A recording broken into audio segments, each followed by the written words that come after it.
Welcome back to another segment of Design on Daytime presented by our sponsors, Ethan Allen of Western New York. Today I'm here with Michael to give you some tips on mixing and matching and combining fabrics to get the perfect look. Right, Michael?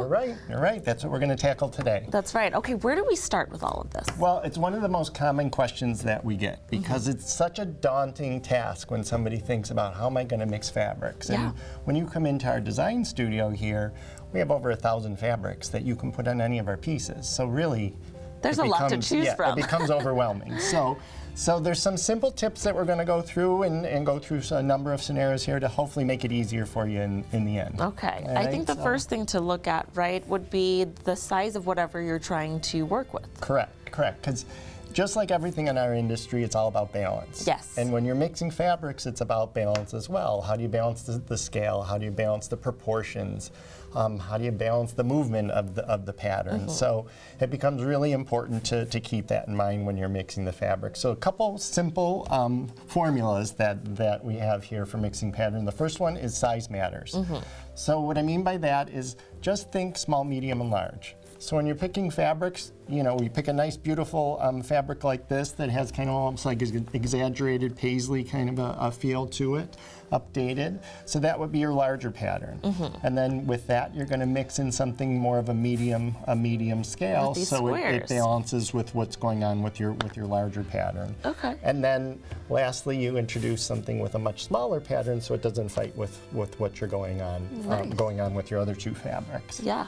And also, you've taught me this, opposites attract. Correct. That's another easy kind of tip to mix fabrics is think opposites attract. And what I mean by that is, again, we're going to start with something that has a much bolder, this kind of iCot fabric here, that has a much bolder pattern to it.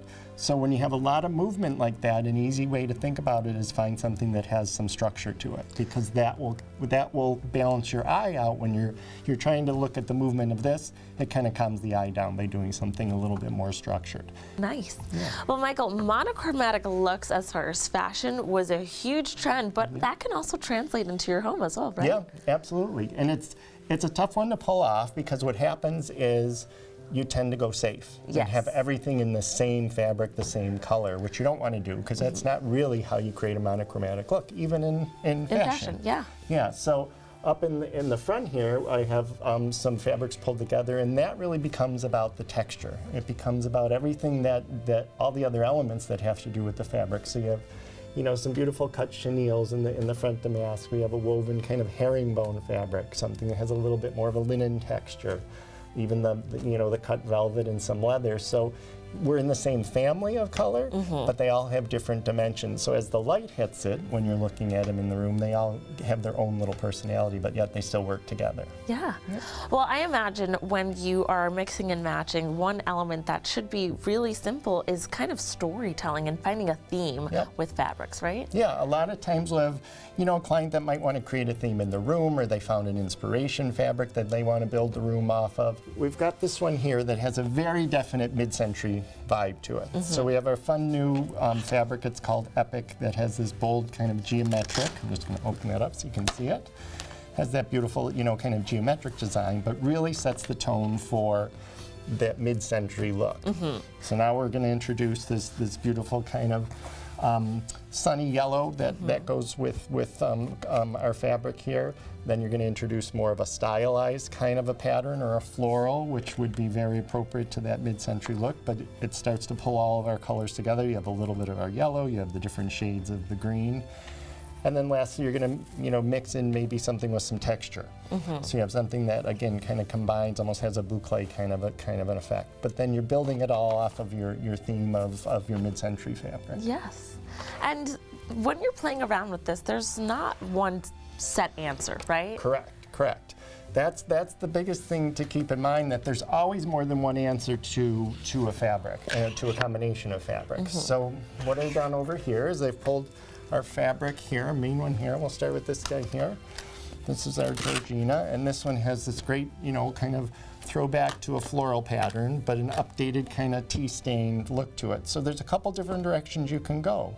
So we could take this fabric and do something very soft and a little bit quieter. So, we mix in the elements of our fabric here that has a little bit of a plaid. We have a larger window pane check to it, and then a softer kind of textural fabric. So even though we have this stronger pattern, we have this nice soft kind of color palette that works off of it. But if you're a client who wants to see something with a little bit more color and loves this fabric, just by changing some of the fabrics around it, you get a whole different vibe. Okay. So what we'll do here is play with the darker tones of the fabric. So this one we have, again, kind of this boucle fabric that pulls all of our kind of persimmon colors that are going on. And then we're going to pull out some of these deeper greens from the floral pattern and have a little bit of movement with that. Even introducing a soft stripe into the mix. So with that guy up here. And then this one we're going to introduce some leather to pull from the floral. So this has a whole different feel off of that same fabric. It does. So two completely different vibes off of that fabric. That's right. These are things that I would have never thought of. And viewers, if you're like me and you don't really know where to start, that's okay. We have our experts here to help. You can always come down to Ethan Allen of Western New York on Sheridan. Viewers, you can learn more about their design services by visiting their showroom on Sheridan Drive or visiting our sponsors at ethanallen.com.